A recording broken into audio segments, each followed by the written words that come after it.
Very good morning, everyone. Welcome back. Today we are going to continue with our next, point of economics under index number. Okay, steps involved in construction of index number. आपके text book में construction of index number ये point है वो. Okay, but let's make it more specific.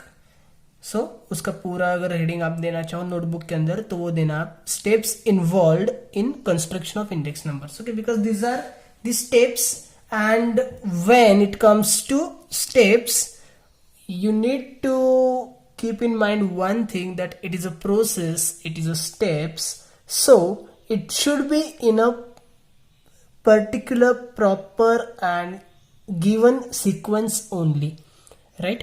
आप इसका sequence change नहीं कर सकते हो, ठीक है. Simply for example you have to drink और you want to have tea, ठीक है. आपको चाय चाहिए, आपको चाय पीने का मन कर रहा है, तो उसका प्रोसेस क्या रहेगा? सबसे पहले आप किचन में एंटर करोगे, फिर चाय बनाओगे, फिर उस चाय को कप में निकालोगे और फिर उसको पियोगे, राइट? ऐसा हो सकता है कि आपने पहले चाय को कप में निकाला, फिर किचन में एंटर किया, फिर आपने चाय को पिया, फिर आपने चाय बनाई, right? It makes ridiculous, it sounds ridiculous, right? So whenever it comes to steps, कोई भी steps रहने दो, steps के लिए प्रॉपर प्रोसेस होता है, प्रोसीजर होता है, और वो उसी सीक्वेंस में होना चाहिए. अगर आप सीक्वेंस ब्रेक कर दोगे या सीक्वेंस चेंज करोगे तो वो स्टेप्स नहीं रहेंगे. Okay, so one thing you need to keep in mind. Okay, कुछ भी इसमें डिफिकल्ट नहीं है. Let's understand one by one. See number one, purpose of index number. Purpose of index number. Okay, so in that what we have to find out? We have to find out the answer of why. Purpose में हमें क्या देखना है? why. भाई हमें क्यों ये index number बनाना है?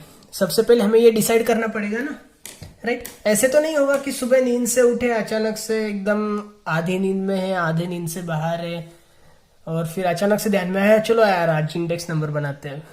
ऐसे तो नहीं होगा, right? There will be some purpose, some specific reason जिसको लेके फिर आप बोलोगे कि आपको इंडेक्स नंबर बनाना है. वो तो हमें पहले पता होना चाहिए ना, right? For example, if you want to present a budget for next upcoming year, अगर आपको आगे आने वाले एक साल के लिए एक बजट बनाना है कि भाई मेरी इतनी इतनी इनकम हो सकती है, तो फिर मुझे किस तरह से एडजस्ट करना पड़ेगा, राइट? तो वो बजट आप कैसे बनाओगे? सबसे पहले आपको पिछले 5 साल का स्टडी करना पड़ेगा. 5 साल में कैसा ट्रेंड रह रहा है, राइट? वेदर अपनी पोजीशन ऊपर जा रही है, इंक्रीज हो रही है या फिर डिक्रीज हो रही है. For example prices of commodities, अगर आपको ऐसा लगता है कि कंटिन्यूअसली इंक्रीज हो रहे, बढ़ रहे, तो अभी आपको बजट में थोड़ा ज्यादा पैसा रखना पड़ेगा. बिकॉज डेफिनेटली अगर 5 साल से प्राइसेस बढ़ रहे हैं तो अभी भी प्राइस बढ़ने वाले हैं, तो अपने को ज्यादा पैसा लगेगा. Okay, means this was just an example. हमें पहले एक पर्पस पता होना चाहिए इंडेक्स नंबर का. अगर हमें पर्पस पता होगा तो हम अकॉर्डिंगली पहले इंडेक्स नंबर्स बनाएंगे, ठीक है, और फिर उसको हम उस पर्पस के लिए यूज कर सकते हैं. Okay, so first of all we need to identify, और first of all we need to know the purpose of index number. हमें ये क्यों करना है, हमें वाई का आंसर सबसे पहले पता होना चाहिए, right? After that, selection of the base year. We have to select base year. सबसे पहले हमें बेस ईयर सिलेक्ट करना पड़ेगा. We know whenever we calculate index numbers we consider 2 time periods. Okay, एक तो होता है अपना बेस ईयर जो कि हम पास्ट में से कोई भी उठाते हैं, और एक होता है हमारे लिए current year. So base year is also called as reference year, जहां से आप रेफरेंस ले रहे हो. It is a year against which comparison are made, तो जिसके अंदर से आप कंपेरिजन करोगे. डेफिनेटली करेक्ट है.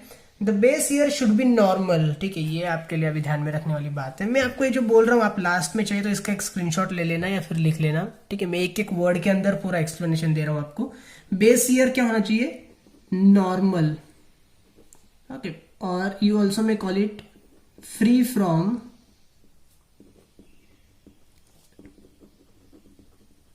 Natural calamities. Okay, base year should be normal, सब कुछ उस ईयर के अंदर नॉर्मल होना चाहिए, क्योंकि उसके साथ हम कंपेयर करने वाले हैं।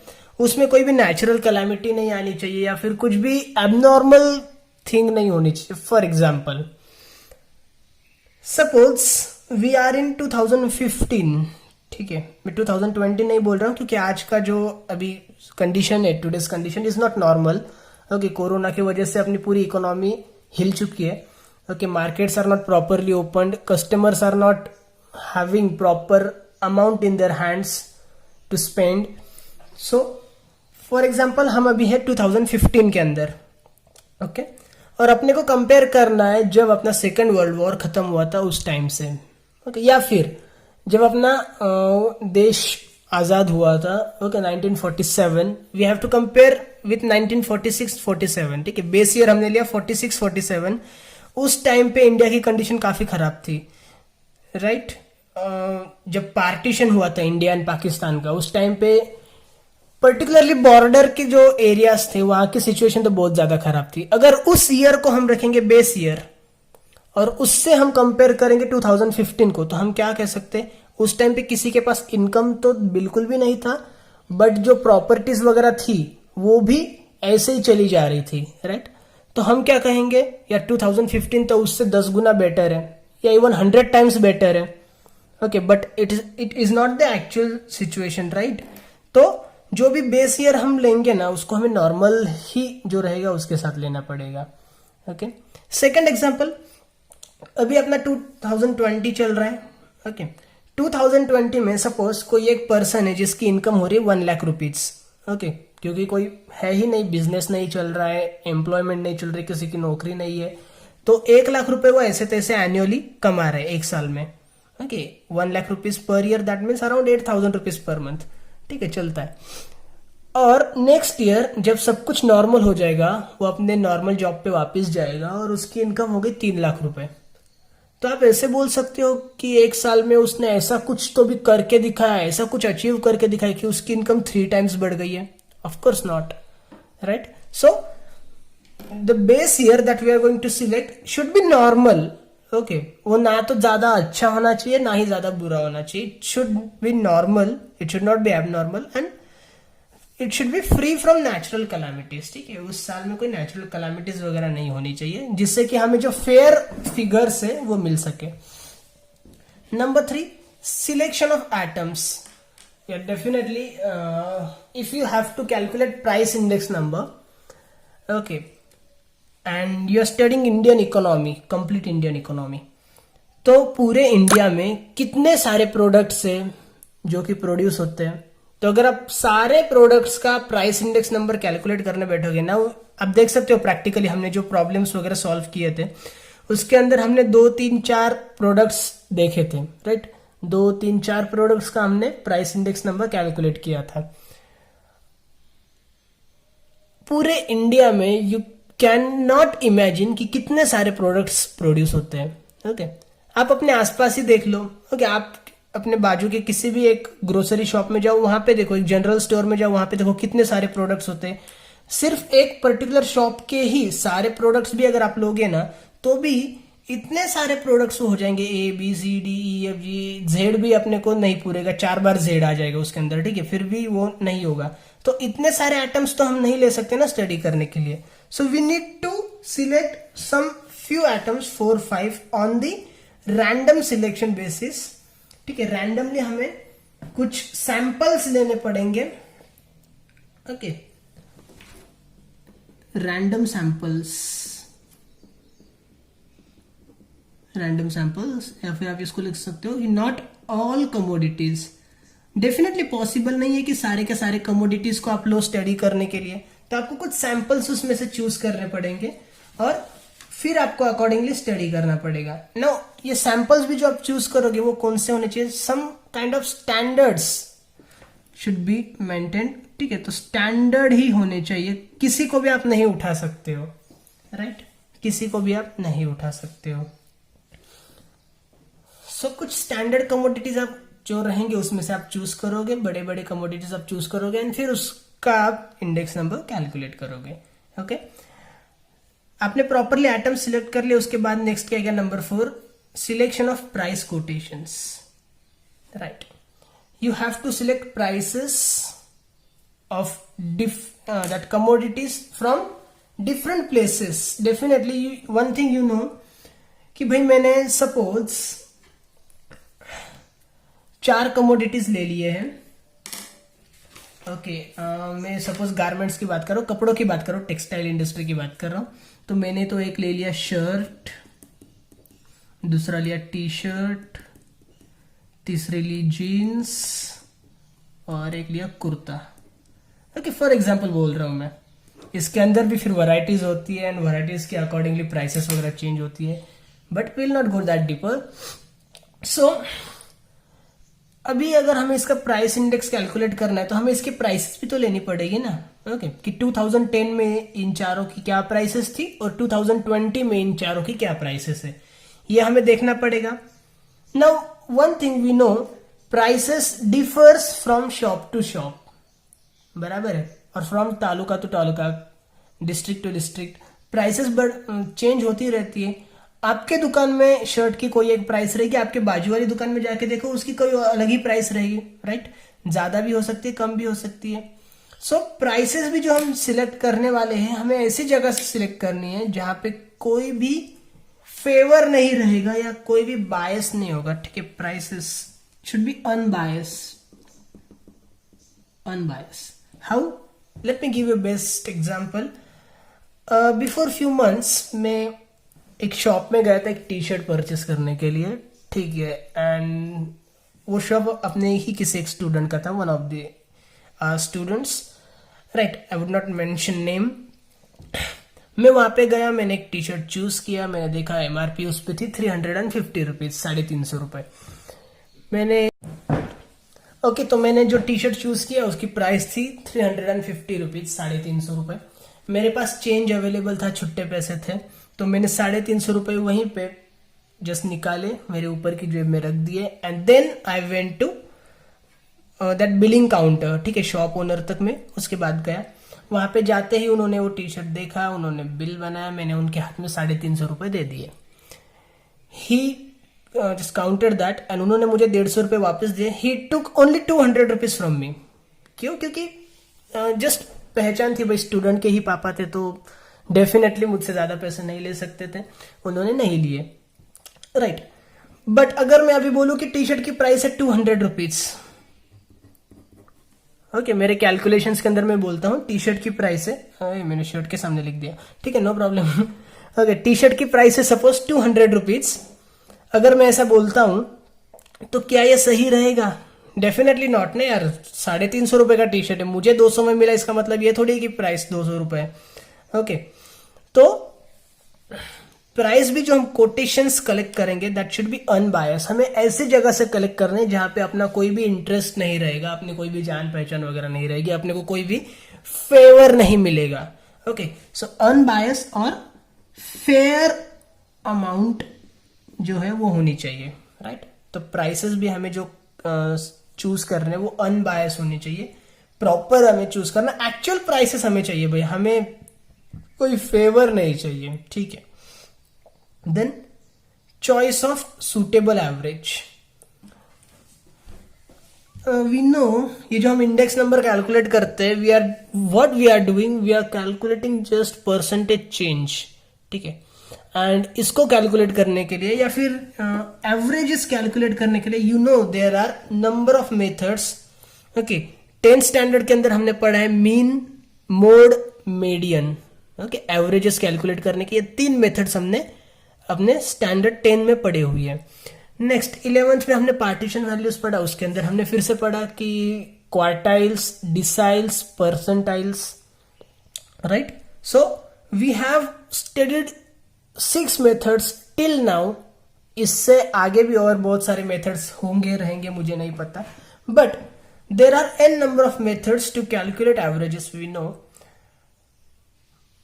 बट अगर आप थोड़ा सा सोचोगे तो थोड़ा सा क्वार्टाइल, डिसाइल, परसेंटाइल एक कॉमन मैन को समझ में नहीं आ सकता है, थोड़ा सा डिफिकल्ट रहेगा, ओके। मोड एंड मीडियन भी थोड़ा सा डिफिकल्ट है। So arithmetic mean,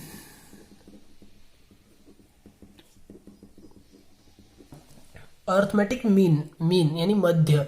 okay, this is the best method to use in order to calculate index number, right. तो हमें एक सुटेबल एवरेज चूज करना होगा. नॉट नेसेसरी कि हर कोई मीन ही यूज करेगा, कोई मीडियन भी यूज कर सकता है, या किसी को लगेगा तो वो क्वार्टाइल भी यूज कर सकता है. ठीक है. So we have to choice, we have to choose which method of average we have to consider. Okay, and particularly हम क्या कंसिडर करते हैं, तो हम कंसिडर करते हैं arithmetic mean. Okay, arithmetic mean is the best and most suitable method. Next रहेगा assigning proper weights. Okay. Now, assigning proper weights means what?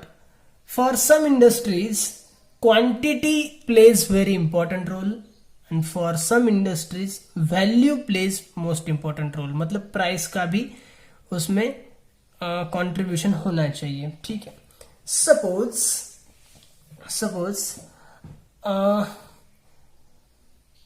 मेरी एक शॉप है, ठीक है, जिसके अंदर मैं ये गारमेंट्स बेचता हूँ सब कुछ. सपोज बोल रहा हूँ मैं, ठीक है, ऐसी कोई शॉप नहीं है मेरी जिसके अंदर मैं ये सारे गारमेंट्स बेचता हूँ. एंड इफ आई से कि 2015 के अंदर मेरा जो टर्नओवर था वो था अराउंड 20 लाख रुपीज. ठीक है, टर्नओवर मतलब मैंने 20 लाख रुपीज का सेल किया था पूरे साल के अंदर. ओके, एंड इन 2020 यानी 4-5 साल के बाद आज मेरा जो सेल हुआ है वो हुआ है अराउंड 12 लाख रुपीज, 12 लाख रुपए. ठीक है. सो इन माई केस मेरे लिए वो टर्नओवर इंपॉर्टेंट रहता है, क्योंकि मुझे उसमें से जो प्रॉफिट निकलेगा वो मेरे लिए इंपॉर्टेंट है. But on the other hand if we talk about our school, ठीक है, we know school is an educational institution and educational institution comes under not for profit concerns. Earning profit is not the motive of schools. ठीक है. तो school क्या देखेगी, school कितनी fees cover हुई है. लास्ट ईयर हमने इतने लाख रुपए लिए थे, आज हम इतने लाख रुपए ले रहे हैं. ये हमारे लिए इंपॉर्टेंट नहीं होता है. अपने लिए क्या इंपॉर्टेंट रहेगा, लास्ट ईयर अपने पास 70 स्टूडेंट्स थे, इस साल अपने पास 100 students. That means what, we are going positively. Okay, भले ही फिर आप उस 100 के 100 स्टूडेंट्स को फ्री में पढ़ाओ, राइट. अगर आप उसको फ्री में पढ़ा रहे हो और आप वैल्यू की बात करोगे, ओके, तो क्या रहेगा, लास्ट ईयर आपको बहुत ज्यादा इनकम हुई थी बस, but current year you have 0 income. क्यों? क्योंकि आपने एक भी बच्चे से एक भी रुपया फी नहीं ली है. ओके, तो ये क्या दिखाएगा, आप निगेटिव में जा रहे हो, राइट. बट अगर आप क्वांटिटी की बात कर रहे हो कि लास्ट ईयर 70 स्टूडेंट्स थे और अभी 100 स्टूडेंट्स है, that means what, let me just show you by preparing diagram. Okay, 70 into suppose 10,000. Okay, तो ये क्या हो गया, 7 लाख रुपीज वैल्यू हो गई है, राइट. 7 लाख रुपीज. और अभी है 100 स्टूडेंट्स इंटू 0, मतलब अभी हो गया 0 रुपीज. तो ये क्या शो करेगा, आप नीचे जा रहे हो. Okay, you are going in loss और माइनस. बट अगर आप क्वांटिटी की बात करो, सिर्फ आपको वैल्यू से कोई लेना देना नहीं है, ठीक है, सिर्फ आप क्वांटिटी की बात करो, देन पहले 70 था अब 100 हुआ है, मतलब आप ऊपर जा रहे हो. Okay, so depends that we you know what is important for us, quantity या फिर वैल्यू. अगर अपने लिए वैल्यू इंपॉर्टेंट रहेगी तो हमें वो वेट कंसिडर करना पड़ेगा. अपने लिए क्वांटिटी इंपॉर्टेंट रहेगी तो क्वांटिटी कंसिडर करना पड़ेगा. Okay, means assigning proper weights मतलब हमें एक्चुअली क्या लेना है, whether we want to assign quantities only और value. Okay, that depends. One more thing we know, हमने वेटेड के अंदर 2 मेथड देखे थे, एक था लास्ट पेयर्स एंड एक था पास्ट चे. Okay, last year we know focus is more on 0 0 0, उसमें ज्यादा आते हैं ना 1000, तो 0 मतलब base year. Last pair focus is on base year and past year focus is on current year. ठीक है, तो वेट जो भी हमें असाइन करना है वो प्रॉपरली करना है कि हमारे लिए क्या इंपॉर्टेंट है, बेस ईयर ज्यादा इंपॉर्टेंट है या फिर करंट ईयर ज्यादा इंपॉर्टेंट है, या फिर क्वांटिटी ज्यादा इंपॉर्टेंट है या फिर वैल्यू ज्यादा इंपॉर्टेंट है. ओके,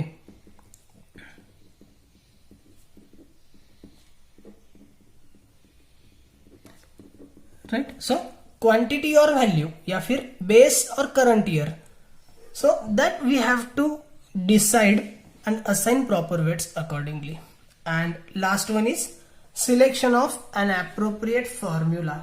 ठीक है, तो हमें फॉर्मूला भी प्रॉपरली सिलेक्ट करना पड़ेगा. अगर हम क्वांटिटी करने जा रहे हैं तो हमें क्वांटिटी इंडेक्स नंबर कैलकुलेट करना पड़ेगा. अगर हम वैल्यू पे ज्यादा फोकस करेंगे तो हमें वैल्यू इंडेक्स नंबर कैलकुलेट करना पड़ेगा. राइट. अगर हमें लगता है कि वेटेड हमारे लिए ज्यादा फायदेमंद रहेगा, जिसके अंदर क्वांटिटी एंड प्राइस दोनों भी हो रही है, ओके, एंड लास्ट ईयर हमें चाहिए, तो हम क्या करेंगे फिर बेस ईयर से ज्यादा ये करेंगे, अदरवाइज पास्ट से करेंगे. राइट. सो फाइनली हमें फॉर्मूला डिसाइड करना ही पड़ेगा, चूज करना पड़ेगा, सिलेक्ट करना पड़ेगा. फॉर्मूला चूज नहीं करेंगे तो वैल्यू किसके अंदर डालेंगे और कैलकुलेट क्या करेंगे. Right. So selection of an appropriate formula is the last step under construction of index number. Okay. I hope आपको समझा होगा. अगर कुछ भी क्वेरी रहेगी तो then please contact me. Definitely I'll help you out regarding that. Thank you so much. Bye bye. Take care.